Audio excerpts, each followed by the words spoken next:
Welcome to the Preserving Family Podcast. The purpose of this podcast is to equip you to gain insight, information, and inspiration to help you protect, teach, and guide your family during these turbulent times. Our goal is to provide tools and resources to help you strengthen and preserve your own marriages and families. Now here are your hosts, Dr. Mark and Janie Ogletree. Welcome, everyone. We're so glad that you're with us today. And as we dive in, just before we dive into our content today, we have a little announcement. And the announcement is that in the summer of 2025, about a year from now, be August the 4th through 8th, we're going to be leading a church history tour.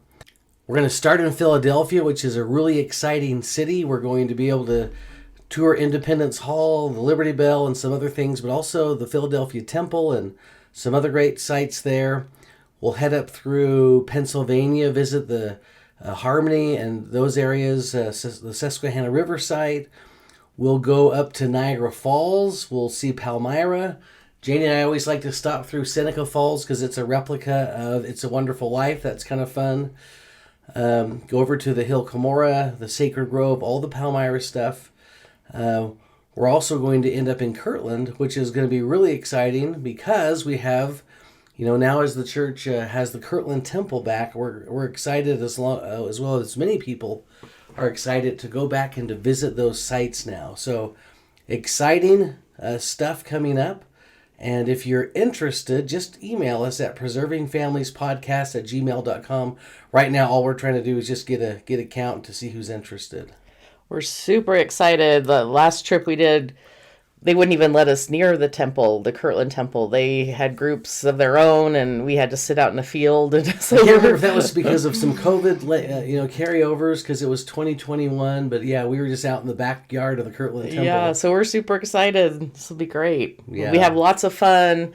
It's going to be amazing. You always walk away from these with new best friends, the people that you come to love and grow close to, and so join us. It's going to be awesome. Yeah, we're really excited about it. Well, Janie, let's dive into our topic today. One of the things that's been on our minds just for a little while, and we've had other people talk about it too, is the topic of peers, of peer influence, of friendships, relationships, and how crucial those relationships can be, especially among our teenagers. We know that at this critical phase of life, who our teens' friends are can make them or break them, so to speak. The friendship, the relationships that we have with peers can determine if we serve a mission, if we marry in the temple, if we stay active in the church. And I think it's really good that parents know who their children's friends are. Parents can't be asleep at the wheel on this one because it is such a big deal. We'll talk about more why it's such a big deal in a minute. But parents need to be friends with your children's friends. And we should be able to talk about the friendships that our children have very openly. Janie, I would say for me personally that friends made all the difference in the world for me. I just had some of the greatest friends when I was in high school. And it was those friends who basically brought me into the church, because of the way that they lived their lives, because of their examples. And once again, I'm very blessed, and I still, all those friends we're still friends today. That was 40 something years ago, and they made a huge difference for me in such a good way. But we've also seen the opposite, wouldn't you say? We've seen the opposite too, where we can think of many people who have kind of gone maybe down another path, a path that hasn't been so great or healthy or good for them. And you could link it really closely to, yes, you can link it to who they associate with. Well, you often hear that, look and examine your life, and who are the 5 people that you spend the majority of your time with or around, and that's who you're going to become. And that's who you're going to, take on characteristics of. So far, if our kids are hanging around great influences and people that lift and build and inspire them, that's and are going places. Yeah, that's a great thing. But if our kids are hanging around with people that are going nowhere, that have bad addictive behaviors, that have, rotten attitudes towards the church or the gospel, or life in general, or parents, or whatever it is, those are not people that we want our kids, hanging out and associating with. And again, it's not discriminatory. It's that we love our children, and that peers have such an influence on, that I've heard parents say, well, I can't tear them away from their friends, or I can't, I don't want to talk bad about their friends. And it's not talking bad about them. It's just teaching our children more of a positive direction, or helping them realize that, is that the direction you want to go, or would you rather go this way? How do you see yourself in 5 years, 10 years, 15 years? And it's more of a teaching. Right. And so I fear when I hear parents that won't get involved, or just kind of let that go loose. Yeah, or just let them do whatever, because friends have such a huge influence, especially for our preteens and teenagers. Right. And I think of a book that Chad Lewis, a former BYU football player, NFL football player, wrote called Surround Yourself with Greatness. And that was kind of his whole premise, is that if we surround ourselves with greatness, then there's a really great chance that we end up in a great, wonderful spot. And once again, it's not, like you said, Janie, it's not meant to be discriminatory, but our loyalty as parents, in my mind, this is my opinion, but it should be to our children first. I mean, as a parent, I never felt like I'm going to be loyal to my kids' friends first, and we'll see how that turns out. No, my loyalty is to make sure to my children and to ensure as much as I can that they're put in environments and places where they can thrive and succeed and have good outcomes.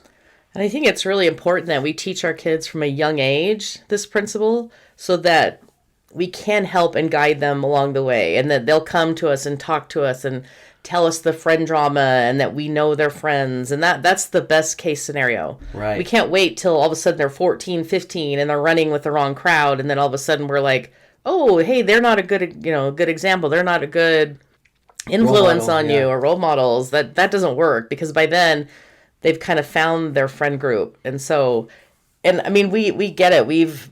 It's hard because like sometimes we moved with 3 of our kids, and one of them in high school, and it's hard to come in and find a group. And sometimes kids find groups that'll allow them to be, just a part of anything. And sometimes they're not good influences. Other times, they just get caught up in peer pressure and just whoever will accept them, and they, then they feel apart. And I know at this age, it's so important to have friends. Like I just said, when we moved here and our daughter was a sophomore in high school, and here in Provo, Utah, went to school and no one spoke to her. No one for weeks.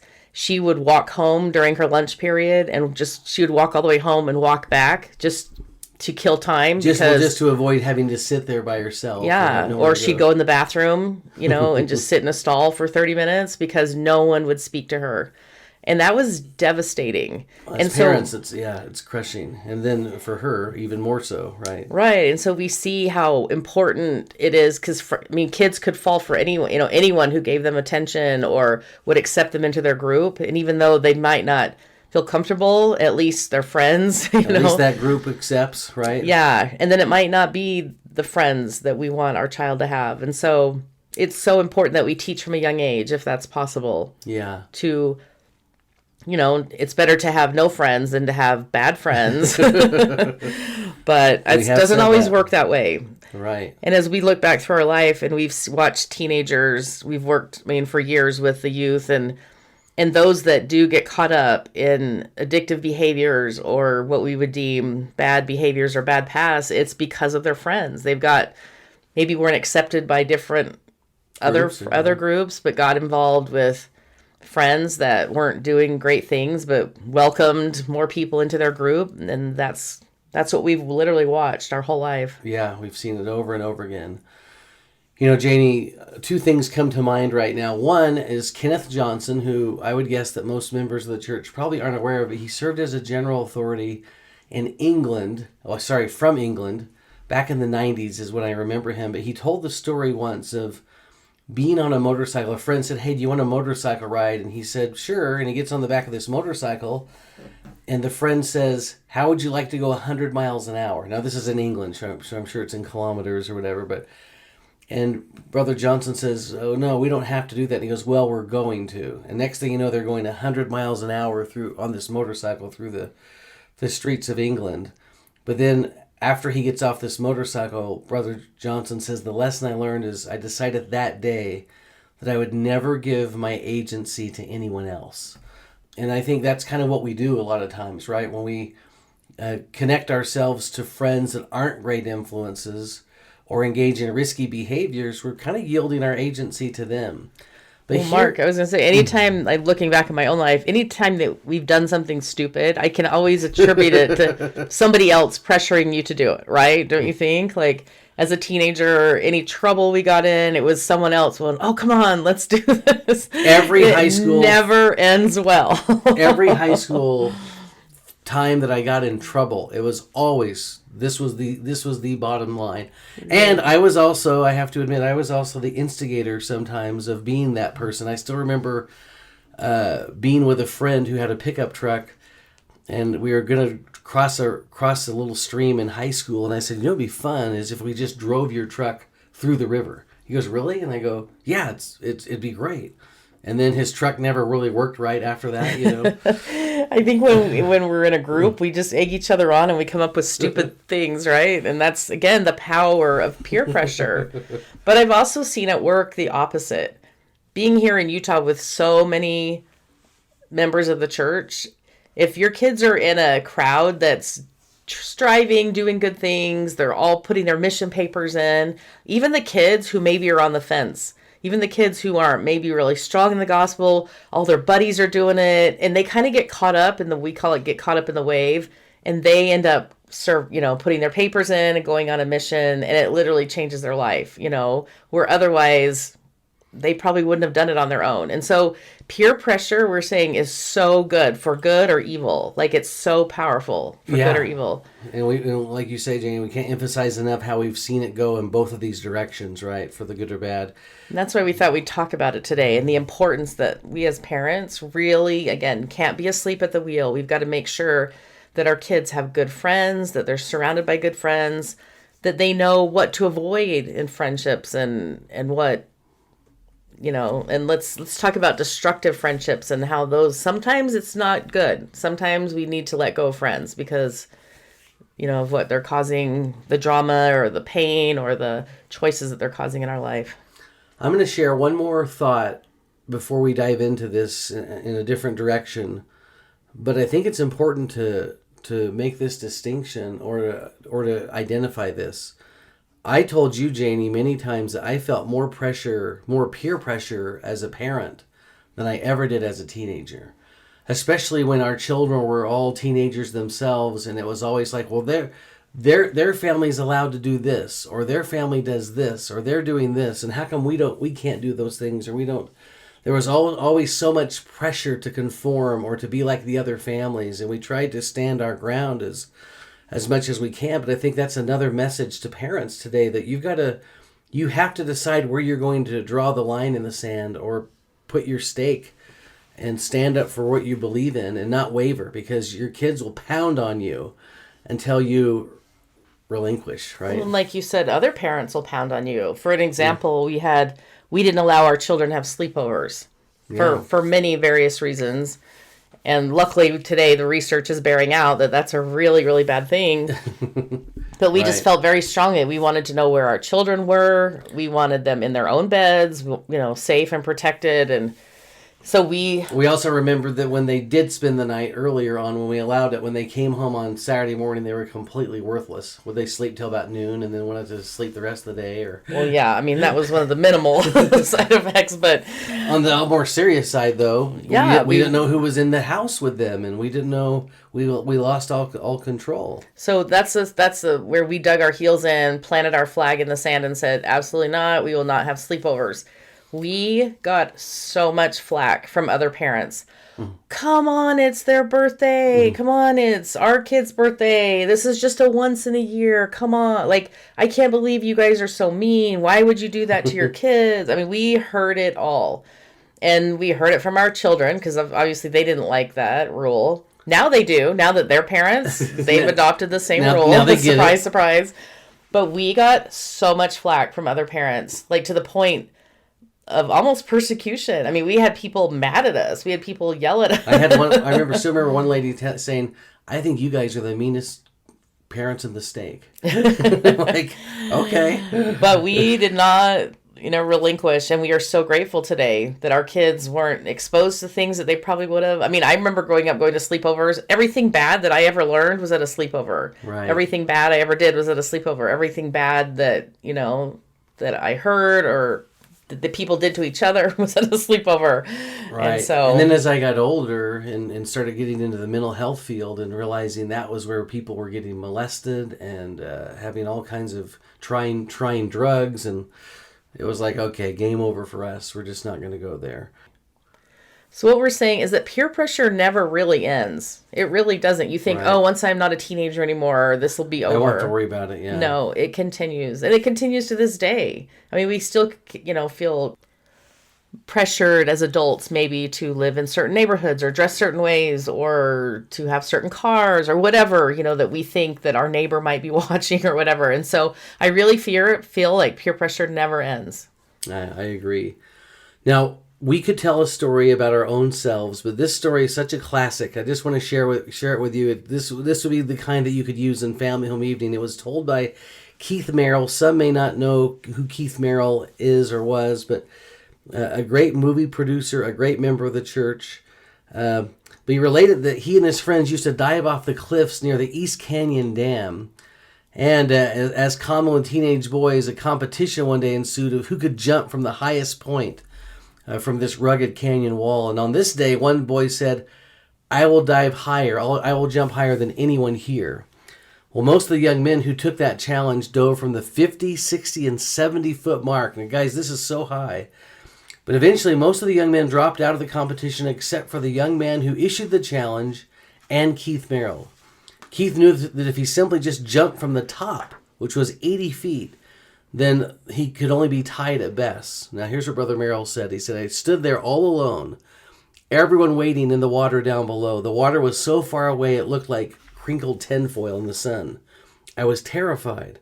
I was committed, but I had not even based my decision on what I wanted to do or what I had felt was right. I had based it on about half a dozen guys whose names I don't even remember, who were yelling, 'Hey, chicken, are you going to do it?' Which is funny because, of course, they're not doing it, right? They're down in the water.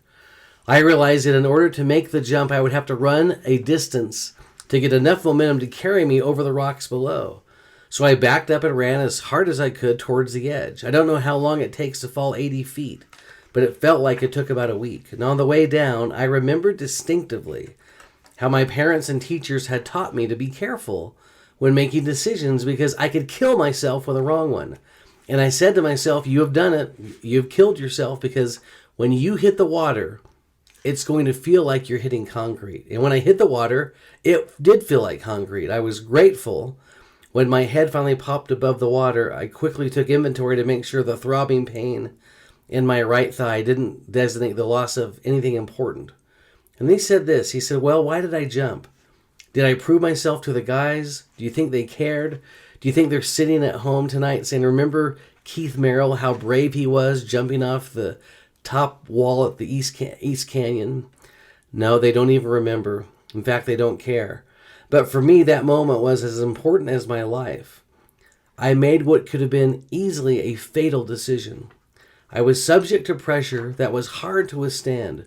The pressure of friends expecting things of me that I didn't want to do because I knew better, but I yielded to the pressure. And that's just, Janie, I think that goes back to this idea of that we are yielding. We are yielding ourselves or giving our agency over to someone else at that age. And, in Keith Merrill's case, he can look back and go, oh, that was really ridiculous. But with your teenage brain, you're not thinking that way, right? And I love how you're saying that for people whose names he doesn't even remember. Yeah. And it just reminds me of a funny quote, like the Dave Ramsey, the money guru guy, kind of always says is, as we buy expensive cars so that we can sit at lights and impress people that we don't even know, right, or care about. And that's the thing. You're like, really?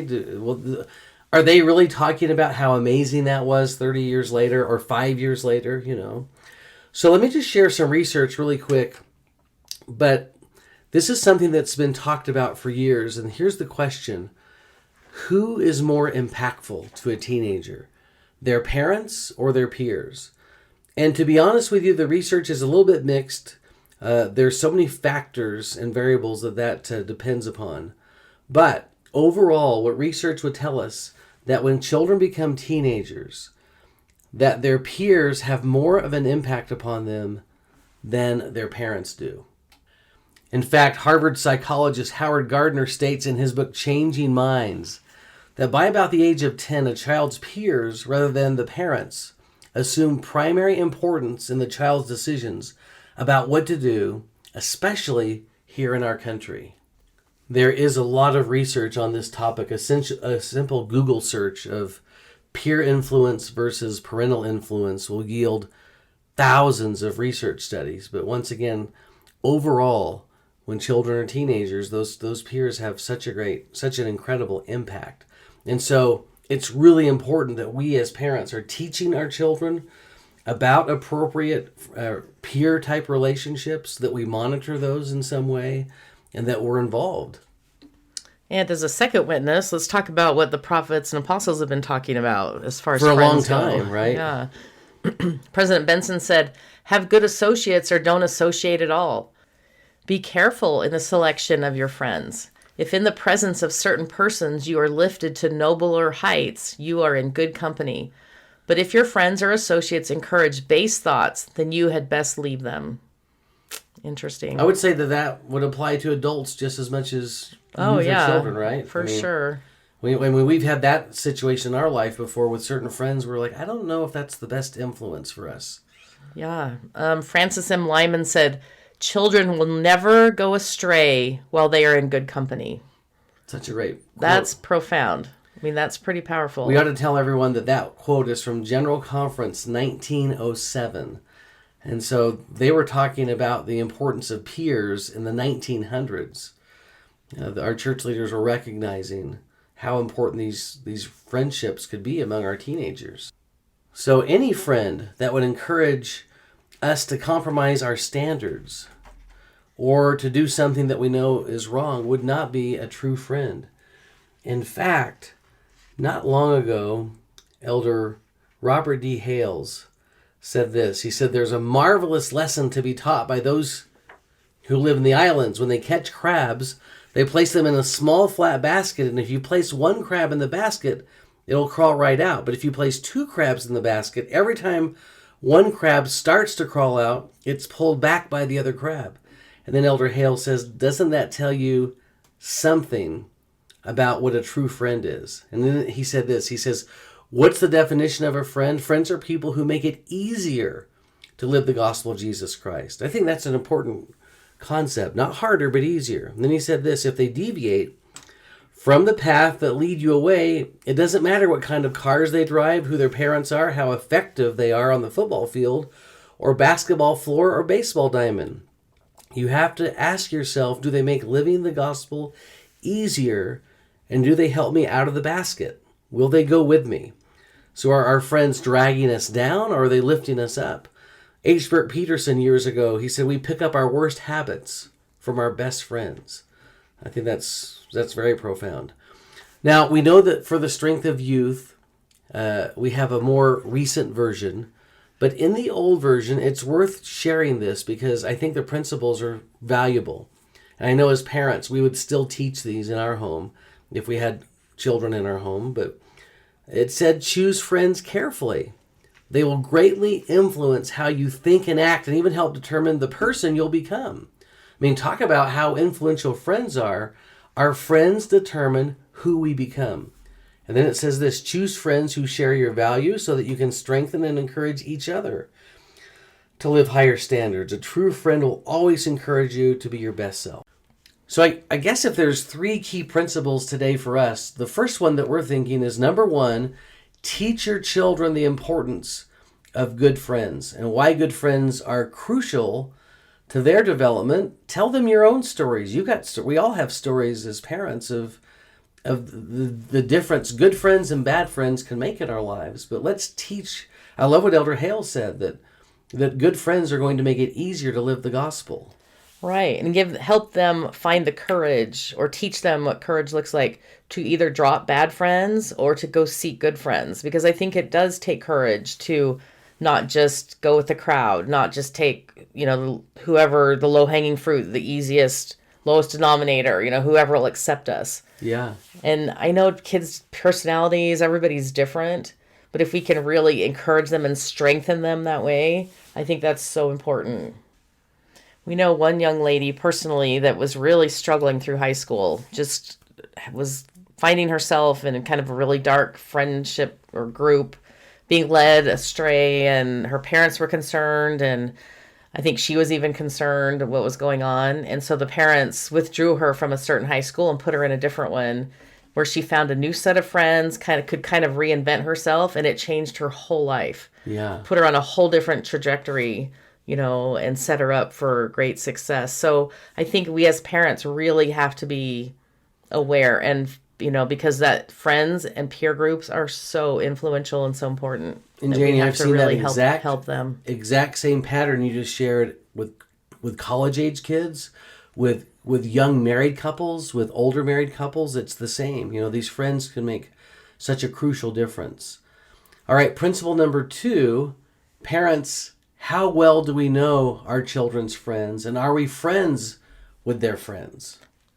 And are we friends with our children's friends' parents? Or the parents of our children's friends, right? I think that's a really important piece. I know when we were raising our teenagers, we had great parents that we would become friends with so that we could monitor all of our kids and what they were doing. So if the kids said, hey, we're going over to so-and-so's house, I could call the parents and say, hey, is it okay? Are they coming? You got them now. And we knew, and we trusted each other, and we knew that we were concerned and we were all taking care of these kids. And so that was super helpful and supportive as we were raising our teenagers. I remember, Janie, it was a great community that way where we took turns driving our youth to EFY and to stake dances on Saturday night across town. Right, and some even came on a vacation with us. I mean, it was a very close thing. I love this quote by Kevin Lehman from the book Have a New Kid by Friday. And he says, there's nothing you can do about the strength of peer influence. It's part of life. But what you can do is be aware of your child's activities and who her friends are. This means having the peer group over at your home as much as possible, making your home the Kool-Aid house, right? They used to call it back in the day. In our day, yeah. Opening your home so that you know what's going on and you know who your kids are hanging out with. He continues, make your home the hub of activity, the comfortable hangout place. Rent a movie, buy pizza, invest in a good DVD player, whatever it takes. If you do, you'll have home court advantage. It will give you an up-close and personal chance to see who your children are hanging out with.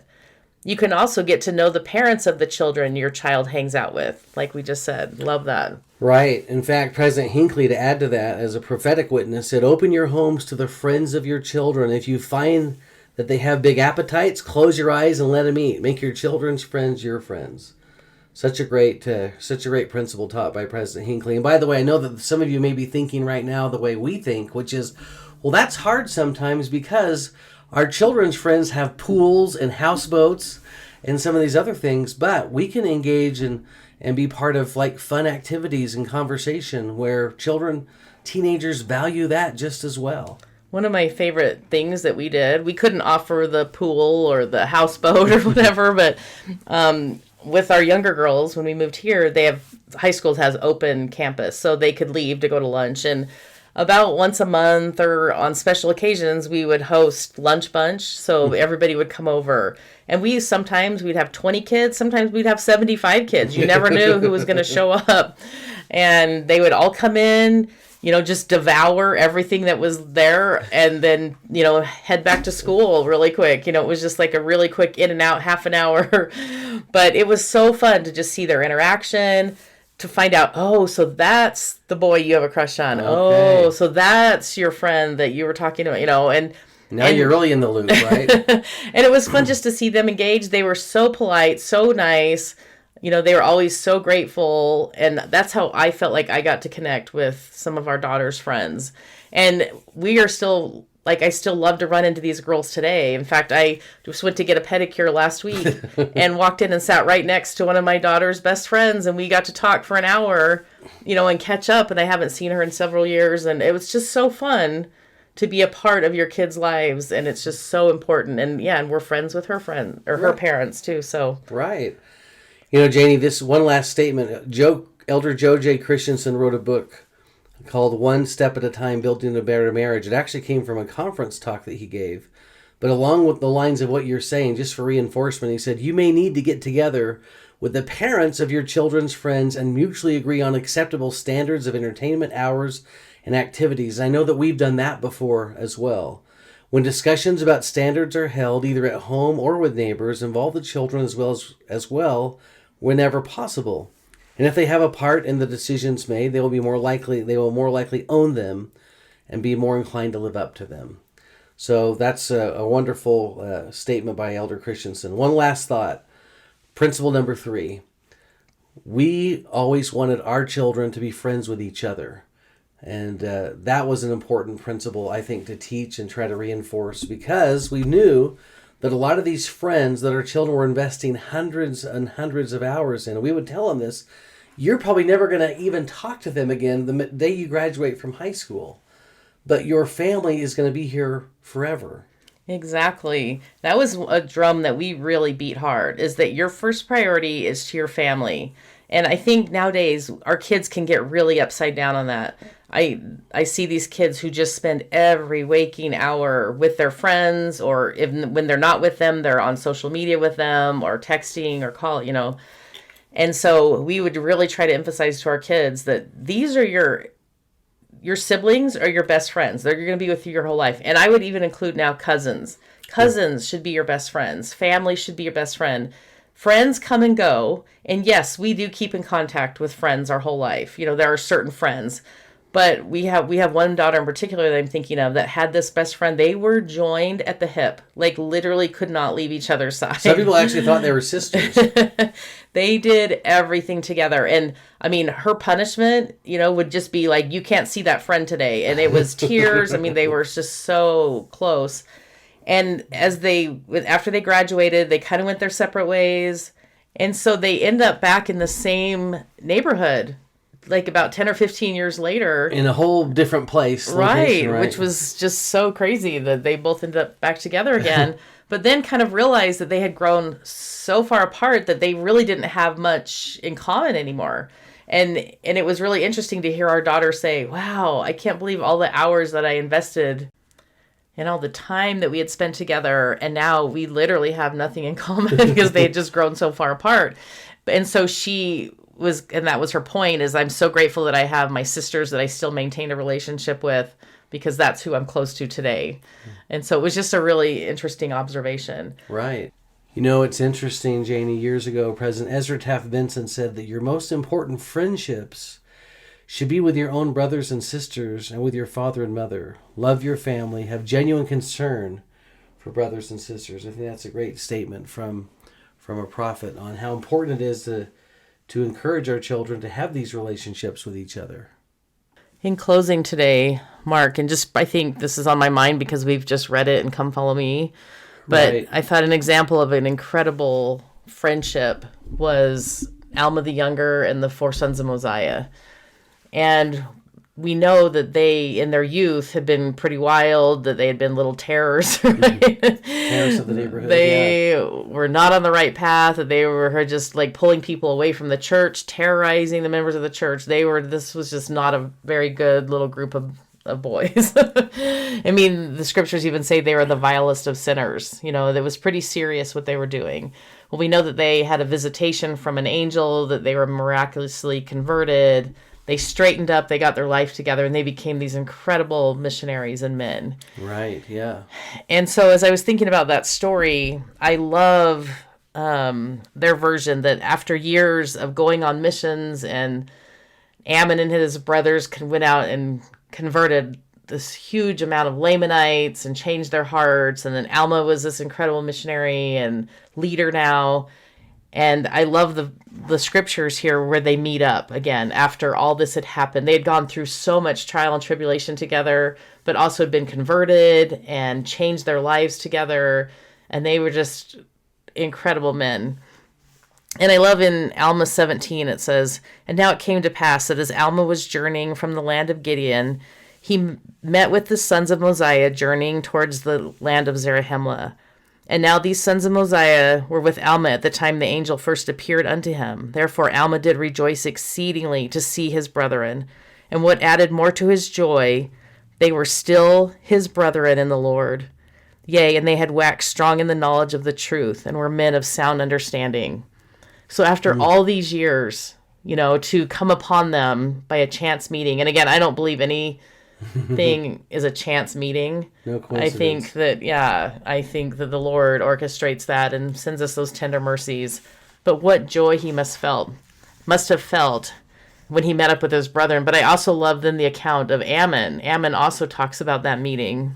In Alma 27:16, he said, "And it came to pass that as Ammon was going forth into the land, that he and his brethren met Alma over in the place of which had been spoken. And behold, this was a joyful meeting. Now the joy of Ammon was so great, even that he was full. Yet he was swallowed up in the joy of his God, even to the exhausting of his strength, and he fell again to the earth." Wow. Now, was this not exceeding joy? Yeah. And I just thought, how special that is, because I know we have friends like that in our life, friends that we have had experiences with, that we've had suffered, gone through pain with, that we have gone through joy with, that we have, maybe that you've served missions with, that we've gone through, raised our kids together, whatever the experiences that we have bonded with, that they're like family to us. Right. And even though we don't talk to them often, we don't see them much, that when we do reconnect, it's just like this. It's just exceeding joy. It's the kind of friends that you can just pick up with, that just from immediate and just keep going. You haven't seen him for 10 years and it's almost like you start in mid-sentence just right where you left off 10 years ago, right, as if you hadn't even been separated, right? Right. And there are so many friends that we consider more like family than friends, because we have gone through so much together and our hearts are knit together and we're bonded, and what a treasure that true friends are. I think friendship is part of our theology. In a way. There's something about the gospel and friendship that just makes the bond even stronger, I think. Absolutely. And so we're grateful. We've been blessed. We're the product of having had great friends in our life. Exactly. And I think, again, if that's the principle that we can teach our children of what true friendship looks like, and why we need to find good friends and good peers, good influences in our life, people that make us better, people that rise us up, that strengthen us and elevate us, strengthen us, bless our lives, because the opposite really is the opposite. There's opposition in all things, and I think as wonderful as great uplifting friends are, bad friends are as opposite, as so destructive. Actually, can really, really destroy and lead us down a path that we never intended or wanted to go. Amen. I agree. And once again, we've seen it, right? We've seen it firsthand. We've seen both sides of that. So today, as we conclude, we do have an invitation. As we think of LDS, let's do something. What a great opportunity this week for us as adults, number one, to consider who our great friends are in our life and how they've impacted our life. Maybe we write them a note or send them a text just letting them know how much we appreciate the friendship. But also, part two, to be willing to teach children and grandchildren how important friends are in our life and how those friends have affected us. For our children and grandchildren to know that would be a great blessing to them and a great guide for them for the rest of their lives. So thank you so much, everyone, for tuning in today. We look forward to being with you again. We hope you have a wonderful week and you continue to enjoy the summer. And anyone who's interested in going on this church history trip, we would love you to come with us. It would be so fun. It's going to be great. This is a shortened version. In the past, we've gone all the way from the East Coast all the way back down to Philadelphia to Nauvoo and Kansas City. Right. But everybody's kind of doing the part A, part B, and so we are just going to do the part A this year. Right. Or a year from now. and it's going to be awesome. We're going to see so much in 4 or 5 days, and come with us and have a ball and learn. So once again, that email is preservingfamiliespodcast@gmail.com. Thanks, Janie, for that reminder. Everyone, have a great week.